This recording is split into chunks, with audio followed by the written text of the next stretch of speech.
नमस्कार जी, मैं मंजू। मेरे कई भाई बहनों की जैसी शिकायत रहती है कि हमारे जो वाटर लिली वो खिलते नहीं हैं, तो क्या कारण है। तो मैं इस बार जो अपना एक्सपीरियंस शेयर करूँगी। वैसे तो मैंने हर बार ही अपना एक्सपीरियंस ही शेयर किया है, बट फूल जल्दी ना आने का कारण, फूल ना आने का कारण और क्या हो सकता है, और पौधों की अच्छी ग्रोथ ना होने का कारण क्या हो सकता है, तो ये मैं अपना एक्सपीरियंस शेयर करूँगी। तो जब मैंने सबसे पहले इस वाटर लिली को ग्रो किया था, तो मैंने 2 अक्टूबर के दिन मैं पत्ता लेके आई थी कहीं से, एक इसका जो पत्ता लेके आई थी उससे ग्रो किया था, और फिर मार्च महीने से मेरे यहाँ फ्लावर्स आना स्टार्ट हो गए थे। तो इस बार जो मेरे फूल खिलना शुरू हुए हैं, ये फूल जून महीने से खिलना शुरू हुए हैं। तो इतने लंबे टाइम तक फूल क्यों नहीं खिले, तो ये भी मैं कारण बताऊंगी। तो क्या होता है, जैसे इस पोट में 10 इंची का पोट है सीमेंट का, इसके सामने ही मैंने ये ग्रो किए थे। तो इसमें मैंने लास्ट ईयर भी 2 पौधे लगाए थे, तो उनमें खूब अच्छे से फूल आने लगे, और खूब पूरा साल भर, मतलब विंटर से पहले तक उस पर फूल आते रहे। तो इस बार ही मैंने जब ग्रो किए तो मैंने लालच किया, कहते हैं ना कि लालच बुरी बला होती है। तो मैंने पता नहीं 4-10 इंची के पोट में 4 पौधे लगा दिए, और मैं क्या देखती हूँ कि बहुत घने घने पौधे लगाने से क्या है कि पौधों की ग्रोथ नहीं होती है, नामात्र ही होती है, उन्हें न्यूट्रिएंट्स की कमी हो जाती है। तो इसलिए जो हमारे फ्लावर्स हैं, जहाँ तो आते नहीं हैं, पौधों की ग्रोथ होती नहीं है, जहाँ फिर जो ये कह लो कि फूल आते हैं तो बहुत ही छोटे से साइज़ के आएंगे, जैसे मरी जैसी हालत में होंगे, ऐसे होंगे। तो घने पौधे हमें एक पोट में नहीं लगाने चाहिए। तो मैं आपको नज़दीक से दिखाती हूँ कि मैंने इस बार क्या किया और फिर मैंने क्या सीखा, मुझे क्या लेसन मिला इससे। तो मैं अभी आपको ये बताती हूँ।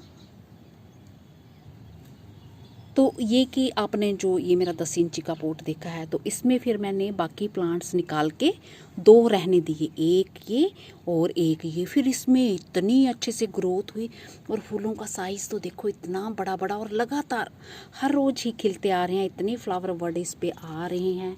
और मैंने खूब सारे ये हटा भी दिए हैं जो मेरे स्पेंट हो चुके हैं, और लगातार ये खिलते जा रहे हैं और इकट्ठे इकट्ठे फूल आते हैं। तो ये हुआ, और इसमें से एक मैंने और पोट में, प्लास्टिक पोट में, ये देख रहे हैं, ये लगाए थे। तो बाकी जो मेरे एक कारण इनका ये होता है अच्छी ग्रोथ ना होने का और फूल लेट आने का कारण क्या होता है कि जब हम बार बार पौधों को डिस्टर्ब करते हैं, बार बार उखाड़ के एक जगह से दूसरी जगह लगाते हैं, तो वो जो प्लांट हमारा जो डिस्टर्ब हो जाता है, रूट्स भी डिस्टर्ब हो जाती हैं, रूट्स कई बार वो हमारी ख़राब हो जाती हैं, सड़ जाती हैं। बल्कि ये मैं इसको कहूँ कि ये बहुत ही हार्डी प्लांट है, ये मरता नहीं है। मेरे यहाँ तो जब से ये लगा है, रूट्स बिल्कुल मर भी गई हैं, ट्यूबर जो इसके बने रहे हैं। तो मैंने और खाद मिट्टी ऊपर से डाल दी, तो कुछ दिनों के बाद फिर से ग्रोथ रूट्स की भी और उसकी भी हुई। तो दूसरा कारण जो मैंने बताया है ये कि पौधों को बार बार डिस्टर्ब नहीं करना है, एक बारी लगा दें। तो मैंने जब 2 अक्टूबर के टाइम लगाया था, तो मेरा एक्सपीरियंस यही रहा, और फिर मैंने उसे डिस्टर्ब नहीं किया। तो बीच में विंटर के टाइम मुझे बिल्कुल पौधा मर गया था, तो भी मैंने उसकी मिट्टी कुछ नहीं निकाली, और मैंने फिर जब फरवरी का महीना था, तो मैंने उस पर बस गोबर की खाद ऊपर ही डाल दी थी। तो मार्च महीने से उसमें फूल आना स्टार्ट हो गए थे। तो मैं आपको वो वाला वीडियो भी दिखाऊंगी, लिंक डाल दूंगी, तो आप देख सकते हैं। मार्च महीने से उसमें फूल स्टार्ट हो गए थे आना। तो ये देखिए इतने बड़े बड़े फूल, और हर रोज़ जब आ रहे हैं, जून महीने से आना स्टार्ट हुए। तो ये कारण है। तो ये मैंने जो ऑनलाइन शॉपिंग की थी, ये टब प्लास्टिक के, इसको चाहे प्लास्टिक के टब में लगाओ, चाहे आप सीमेंट के पोट में लगाओ, कोई प्रॉब्लम नहीं है, ये बड़े अच्छे से चलते हैं। तो इनमें भी ये देखो, इनमें मैंने प्लास्टिक के पोट में पहले मैंने 4 लगाए थे, तो बिल्कुल ग्रोथ नहीं हो रही थी। फिर मैंने एक प्लांट निकाल दिया, और फिर मैंने 3 लगाए हैं, एक ये खिल रहा है, एक क्राउन ये है, एक क्राउन ये है ऐसे, और एक क्राउन ये है। इसको बाद में ट्रांसप्लांट किया, पर अब पत्तों का साइज़ बहुत बड़ा बड़ा हो गया, छोटी छोटी ये फ्लावर बर्ड नीचे बनना स्टार्ट हो गई हैं। तो इसमें मैंने 3 लगाए, और इसमें मैंने एक स्टील के पतीले में ग्रो करना सिखाया था, छोटा सा पतीला। तो उसमें क्या हुआ कि वो धूप के कारण अपने आप ही पतीला मेरा कट गया। तो उसके जो पौधे थे, उसमें छोटे छोटे पौधे मैंने लगाए थे। फिर मैंने कुछ दिन वो एक किसी बोतल में पानी में डाले रखे। फिर जब मुझे जो कि वो मिला, ये टब मिला, ये जो गली मोहल्ले में बेचते हैं, 50 रुपये का लिया। तो इसमें मैंने ट्रांसप्लांट किए। तो इसमें मैंने 3 किए हैं। तो ये देखिए, एक क्राउन ये है, ये इसमें ये आ रहे हैं, और एक क्राउन ये है, इसमें ये आ रहे हैं, और एक क्राउन ये इसका ये है। 3 किए हैं इसमें मैंने। तो बहुत ज़्यादा नहीं करने हैं। तो ये देख लीजिए, ये जो आप ये देखिए, तो इसमें जहाँ 2 जहाँ 3 पौधे लगाए हैं। और ये तो अभी कुछ दिन पहले ही, ये तो कुछ दिन पहले ही ट्रांसप्लांट उसमें से पुराने पौधों में से किए थे। तो एक में ये फूल आना स्टार्ट हो गए हैं। बहुत जल्दी इस टाइम ये बढ़ते हैं और जल्दी फ्लावर बड ये बनती हैं ये। और ये देखिए बन रहे हैं। और एक ये, और ये एक ये अभी ये बाद में मैंने ट्रांसप्लांट किया। तो इसमें भी आना शुरू हुए हैं। तो ये देखिए बन रहे हैं। और जो बहुत ज़्यादा घने, इसमें मैंने 4 किए थे। ये जो मैंने बता रही हूँ ना, 50 रुपये का जो पोट लिया। तो इसमें एक पौधा ये देखिए, इसकी ग्रोथ ही नहीं हुई, उतने का उतना ही रह गया। ये छोटा सा, ये आप देख पा रहे हैं, ये नया नहीं है, साथ ही करे थे। तो ये बिल्कुल इसकी ग्रोथ नहीं हुई। और जो जिनको खुराक जिन्होंने ले ली, तो ये भी बढ़ गया, और ये भी बढ़ गया, और ये भी बढ़ गया। 3 बढ़ गए, और ये चौथे नंबर का ये नहीं बढ़ा। तो मेरे ख्याल से अब आप समझ गए होंगे कि फूल जल्दी ना आने के क्या कारण होते हैं। एक तो न्यूट्रिएंट्स की भी कमी होती है।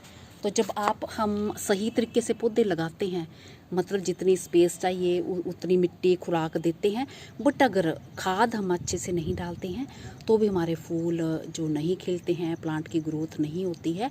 तो मैंने फिर ऊपर से जब ये दोबारा इनको जिनको ये प्लास्टिक के पोट में लगाया, फिर ऊपर से मैंने गोबर की खाद डाल दी। क्योंकि अब मैं इतनी मेहनत नहीं करना चाहती थी कि पूरी नीचे से दोबारा मिट्टी बनाती। और कोई भी पोटिंग मिक्सचर मैंने डाल दिया था, कोई भी स्पेशल मिट्टी जैसे मैंने बनाना सिखाई थी वैसे नहीं बनाई, और मैंने वो डाल के सीधे फिर ऊपर से गोबर की खाद डाल दी। तो इसमें तो मैं बना चुकी थी, बस पौधा ही निकाला इसमें से मैंने, और इसमें तो कुछ नहीं किया। और इसमें फिर मैंने गोबर की खाद डाली। और ये मेरे जो हैं वो स्टील के पतीले वाले हैं, इनमें ऊपर से गोबर की खाद डाल दी। क्योंकि पोटिंग मिक्सचर में मुझे नहीं पता कब की खाद थी क्या थी। तो फिर जो ऊपर तैरी वो मैंने निकाल ली। तो ये है। तो मैं रोज़ पानी नहीं बदलती हूँ, हर रोज़ थोड़ा पानी इनमें डालती हूँ। एवेपोरेट धूप में होता रहता है। और फुल डे सनलाइट में रखने की ज़रूरत नहीं है, हाफ डे सनलाइट इन्हें काफ़ी है, नहीं तो पत्तियाँ इनकी बर्न होने लगती हैं। तो बस अभी मैंने सुबह थोड़ा पानी डाल दिया, हर रोज़ डालती रहती हूँ। और सफाई बोलो तो मुझे याद नहीं रहता कितने दिन हो जाता है कितने नहीं।